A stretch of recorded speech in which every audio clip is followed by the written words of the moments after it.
Hey, this is Jacob, and in this video, we're going to be going over Duolingo.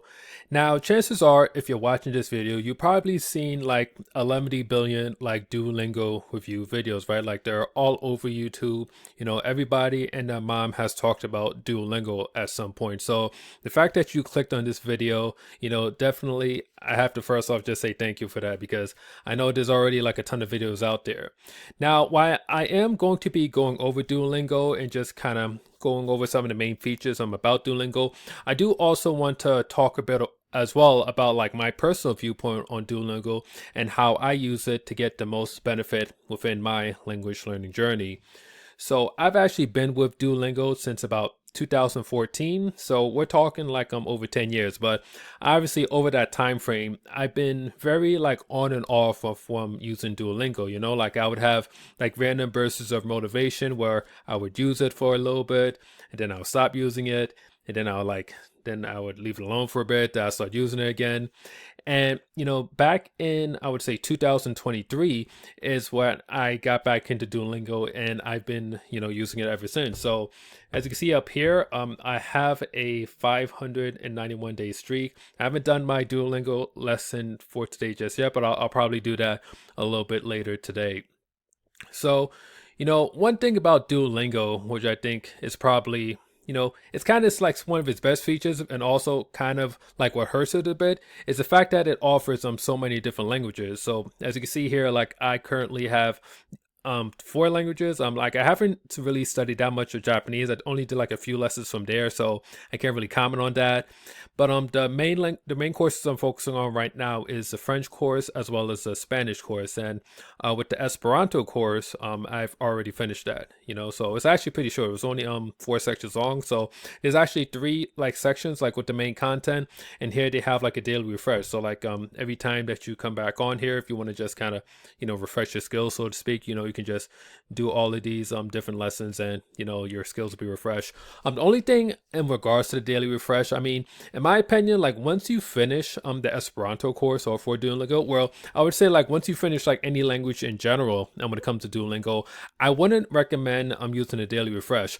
Like when I did try the daily refresh out for Esperanto, one thing that I noticed is that the exercises tend to repeat each other quite a lot. Like they don't really mix it up all that much. Like you would be better off like going to specific sections of the course and like reviewing the material there. Like the daily refresh, as far as I could tell, hasn't really been that well thought out. So excuse me, what I would argue is that once you finish going through the entire course, like whatever language that you decide to take, you would be just better off just moving to something else. Like, or you could try like learning another language. Like if there's another language on Duolingo you would like to learn, then by all means do that. But when it comes to Duolingo, I would argue that once you finish like with the main course, then the next thing to do would just be to move on to something else. Maybe like do some more like reading or like listening, or just something like beyond Duolingo. Like Duolingo can like get you going, but this isn't like a place that you want to stay, so to speak.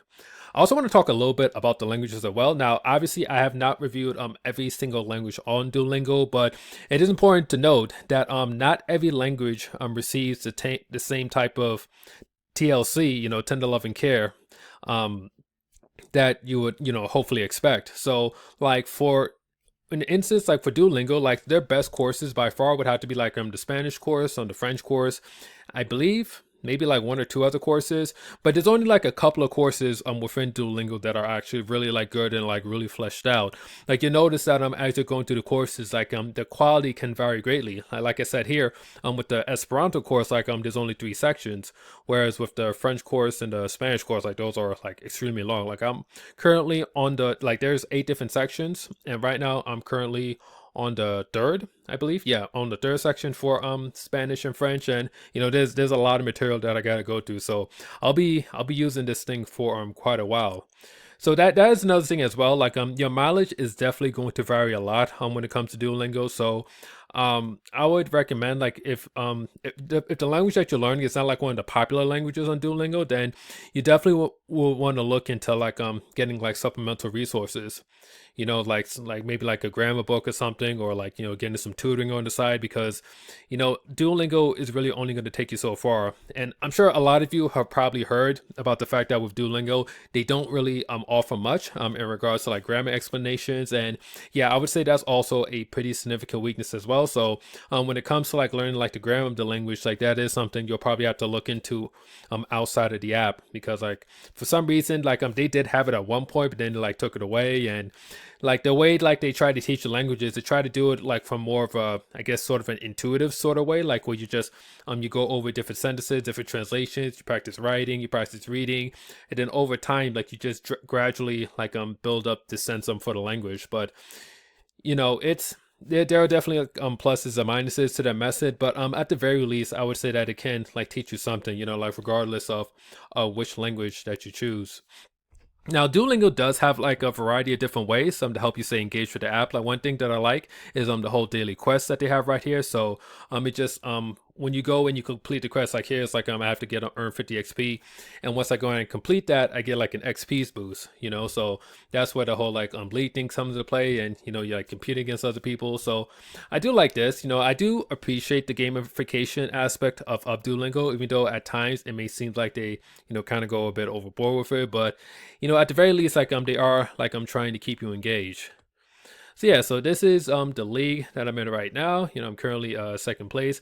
Like for me, I am not super competitive when it comes to the league. Like I am in the Diamond League right now, and I try to do well enough that I stay in the Diamond League, which for me isn't very difficult, because what I do is I've tried to complete at least half of a unit for each language per day. So I'll do like half of a unit for Spanish and half of a unit for French. So due to the amount of lessons that I work on per day, like it's very easy for me to get a lot of XP. And then once you throw in like the double XP and the triple XP boost, and I'm able to get thousands of XP points. But even though I do pretty well for myself, as you can see, like there's always going to be somebody that's just like way better.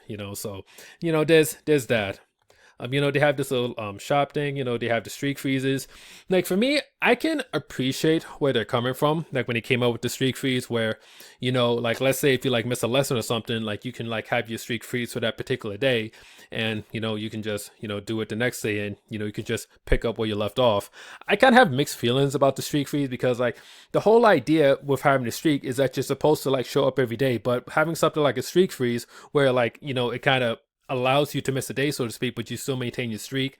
I personally have mixed feelings about it. Like if I were to go and like miss a day of Duolingo, I would just rather that, I lose my streak, and, I just pay the price for missing a lesson. But, I get it. I mean, sometimes, I know the streak can mean a lot to certain people. Like I've seen like posts on like the unofficial Duolingo Reddit about people that have lost the streak, and, they're like, excuse me, they're trying to figure out ways to like get the streak back, like like changing the time on the phone, and all this crazy stuff. So like for me, like if I lose my streak, like I would just like accept the loss. Like I wouldn't want to go through like all of that stuff. But like they do have the streak freeze there, so like if you do happen to miss a lesson, then it's not going to be the end of the world for you.